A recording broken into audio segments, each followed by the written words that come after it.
नमस्कार, मैं नवीन जायसवाल 4 PM राजस्थान में आपका स्वागत है। लोकसभा चुनाव को लेकर दोनों पार्टियां अपनी तरफ से पूरी तैयारी से जुटी हुई हैं। टिकट फाइनल करने का दौर चल रहा है। बीजेपी इस मामले में कुछ बढ़त ले चुकी है और अपनी एक लिस्ट जारी कर चुकी है। राजस्थान की 25 सीटें हैं। 25 सीटों में से बीजेपी ने 15 सीटों पर टिकट फाइनल कर दिए हैं। 10 सीटों पर उसे टिकट फाइनल करना है, जबकि कांग्रेस के सामने अभी सभी 25 सीटों पर प्रत्याशी तय करने का काम बाकी है। पार्टी में मीटिंगें चल रही है, लेकिन अभी तक कोई लिस्ट नहीं आई है। बीजेपी के मुकाबले कांग्रेस के पास चुनौतियां कुछ ज्यादा हैं, और वो चुनौतियां इसलिए है क्योंकि बीजेपी को जहां सांसदों के नाम पर भी विचार करना है, नए प्रत्याशियों के नाम पर भी विचार करना है, कांग्रेस के पास सांसद के नाम पर कुछ नहीं है। पिछले 2 लोकसभा चुनाव में वो सभी 25 की 25 सीटें हारी है। 2014 में सभी 25 सीटें हारी थी। उसके बाद 2018 के विधानसभा चुनाव में कांग्रेस ने राजस्थान में सत्ता हासिल की, लेकिन उसके बावजूद 5 महीने बाद जब लोकसभा के चुनाव हुए तो कांग्रेस फिर सभी 25 की 25 सीटें हार गई थी। तो लगातार 2 बार हारने के बाद से कांग्रेस के पास लोकसभा के लिए बहुत ज्यादा विकल्प नहीं है, लेकिन उसके बावजूद कांग्रेस के पास बड़ी चुनौती है कि अब वो चुनाव किसे लड़ाए। हालांकि जो इस बार विधानसभा चुनाव हुए हैं, 2023 के जो चुनाव हुए हैं, उसके प्रदर्शन के आधार पर कहा जाए तो राजस्थान में आधी सीटों पर, करीब 11 सीटों पर कांग्रेस अच्छी स्थिति में है, यदि उन विधानसभा सीटों के वोटों को लोकसभा सीटों में कन्वर्ट कर दिया जाए। कांग्रेस चुनौती देने की स्थिति में है, लेकिन उसके पास समस्या यह है कि उसके पास लोकसभा चुनाव लड़ने के लिए दमदार प्रत्याशी है, जाने पहचाने चेहरे नहीं है। इसी को लेकर पार्टी में एक बार सोच ये बनी थी कि कांग्रेस में जो बड़े नेता हैं उन्हें चुनाव लड़ने को कहा जाए, उनसे कहा जाए कि वो लोकसभा चुनाव के मैदान में उतरें और पार्टी के लिए सीट जीत कर ला कर दें। इसी के तहत जो बड़े नेता हैं अशोक गहलोत, उनसे भी उम्मीद की गई थी कि वो जोधपुर से लोकसभा का चुनाव लड़ें।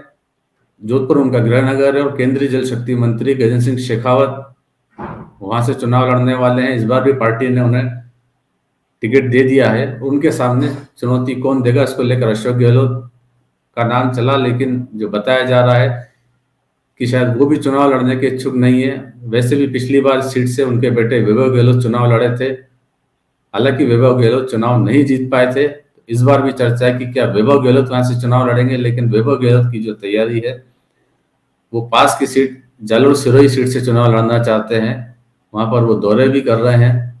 वो इस बार जोधपुर से चुनाव लड़ने के इच्छुक नहीं है, और यदि वैभव गहलोत को जालोर सिरोही से टिकट मिलता है तो तय बात है कि फिर अशोक गहलोत जोधपुर से चुनाव नहीं लड़ेंगे। दूसरा बड़ा नाम कांग्रेस में प्रदेश कांग्रेस अध्यक्ष गोविंद सिंह डोटासरा का है। उनके लिए भी ये कहा गया था, पार्टी में चर्चा है कि वो सीकर से चुनाव उन्हें लड़ना चाहिए, वो भी एक चुनौती दे सकते हैं। हालांकि इस पर अभी पार्टी की तरफ से कोई फैसला नहीं हुआ है। इसके अलावा अशोक चांदना का नाम भी है कि वो कोटा बूंदी से चुनाव लड़ें और लोकसभा अध्यक्ष ओम बिरला को चुनौती दे सकते हैं।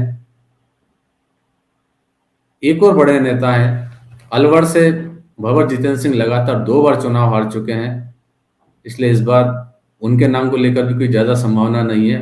मगर सचिन पायलट एक और बड़े नेता हैं, उनके लिए भी कहा जा रहा है कि टोंक सवाई माधोपुर से वो चुनाव लड़ सकते हैं। पार्टी ने फैसला उन्हीं पर छोड़ा है कि वो चुनाव लड़ते हैं या फिर वो किसी दूसरे प्रत्याशी को किसे चुनाव लड़ाया जाए, वो फैसला भी सचिन पायलट पर छोड़ा गया है। और जो फिलहाल सीट के समीकरण है, जो हाल ही में विधानसभा चुनाव हुए थे, विधानसभा चुनाव में जो टोंक सवाई माधोपुर लोकसभा की 8 सीटें हैं, उसमें से 4 सीटें कांग्रेस ने जीती थी और 4 ही सीटें भाजपा ने जीती थी। कांग्रेस ने गंगापुर, बामनवास, टोंक और देवली उनियारा, ये 4 सीटें जीती थी। इसमें टोंक पे खुद सचिन पायलट चुनाव जीते थे, और बीजेपी ने सवाई माधोपुर, खंडार, मालपुरा और निवाई की सीटें जीती थी। निवाई और खंडार की सीटें एससी की रिजर्व सीटें हैं जो बीजेपी ने जीती थी, और सवाई माधोपुर से बीजेपी नेता डॉक्टर किरोड़ी लाल मीणा चुनाव जीते थे और वो फिलहाल सरकार में मंत्री हैं। और मालपुरा से कन्हैया लाल चौधरी चुनाव जीते थे, वो भी मंत्री हैं। तो यहाँ पर 2 मंत्री हैं, उनकी भी जिम्मेदारी होगी लोकसभा चुनाव को लेकर। तो सचिन पायलट यदि मुकाबला के लिए उतरते हैं तो उन्हें मंत्रियों के इलाके में भी खुद को साबित करना होगा। और जो जातिगत समीकरण है यहाँ पर, गुर्जर और मीणा दोनों यहाँ बहुत बड़ी संख्या में है। हालांकि गुर्जरों की संख्या ज़्यादा बताई जाती है। सचिन पायलट के लिए यही एक फेवरेबल स्थिति होगी। यदि वो चुनाव लड़ते हैं तो गुर्जर वोटर उन्हें एक मुश्त वोट मिल सकते हैं। और उसके साथ में कांग्रेस का परंपरागत वोट बैंक है, अल्पसंख्यकों के वोट हैं और दूसरे वर्ग के वोट हैं, उससे भी सचिन पायलट उम्मीद लगा सकते हैं। हालांकि सचिन पायलट के नजदीकी लोगों का कहना है कि शायद वो भी लोकसभा चुनाव लड़ने के इच्छुक नहीं है। यदि पार्टी दबाव डालती है तभी वो कुछ फैसला करेंगे, पर फिलहाल उनके चुनाव लड़ने की इच्छा उन्होंने अपनी तरफ से जाहिर नहीं की है। यदि सचिन पायलट चुनाव नहीं लड़ते तो ऐसी स्थिति में दूसरा नाम हरीश मीणा का हो सकता है, लेकिन बताया जा रहा है कि हरीश मीणा भी चुनाव लड़ने के इच्छुक नहीं है। दूसरी तरफ भाजपा की यदि बात की जाए तो भाजपा में सुखबीर सिंह जोनापुरिया पिछली 2 बार से चुनाव जीतते आ रहे हैं। 2014 में उन्होंने अजहरुद्दीन को हराया था और इस बार पार्टी ने अभी तक उनका टिकट फाइनल नहीं किया है। जो 10 सीटें पर बीजेपी को फैसला करना है, उसके अंदर टोंक सवाई माधोपुर की सीट भी है।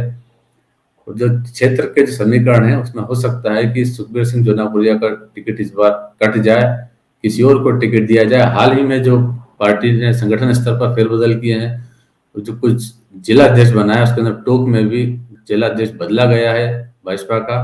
बीजेपी ने अजीत मेहता को जिला अध्यक्ष बनाया है। अजीत मेहता और सुखबीर सिंह जोनापुरिया के संबंध अच्छे नहीं हैं, संबंध बेहद खराब बताए जाते हैं। इसलिए भी यह मानकर चला जा रहा है कि हो सकता है कि पार्टी यहाँ से सुखबीर सिंह जोनापुरिया के बजाय किसी दूसरे विकल्प पर विचार करे। और यदि ऐसी स्थिति आती है तो उसमें भी जो बड़े नेताओं के नाम है, जो प्रमुखता से नाम है, वो सारे गुर्जर नेताओं के नाम है। कर्नल किरोड़ी सिंह बैसला जो गुर्जरों के बड़े नेता रहे, उनकी बेटी सुनीता बैसला का नाम है।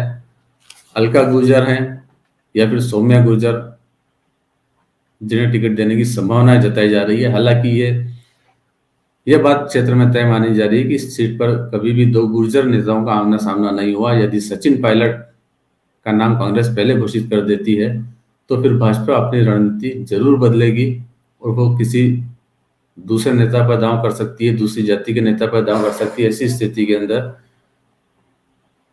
डॉक्टर किरोड़ीलाल मीणा के भाई जगमोहन मीणा का नाम भी सामने आ रहा है कि तब ऐसी स्थिति में उन्हें टिकट दिया जा सकता है। और यदि भाजपा पहले अपना टिकट तय कर लेती है तो फिर शायद अगर सुखबीर सिंह जोनापुरिया को या किसी गुर्जर नेता को टिकट देती है तो ऐसी स्थिति में शायद फिर सचिन पायलट की जगह किसी दूसरे विकल्प पर कांग्रेस विचार करेगी।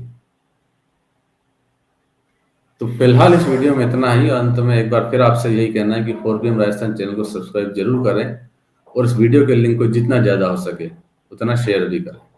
नमस्कार।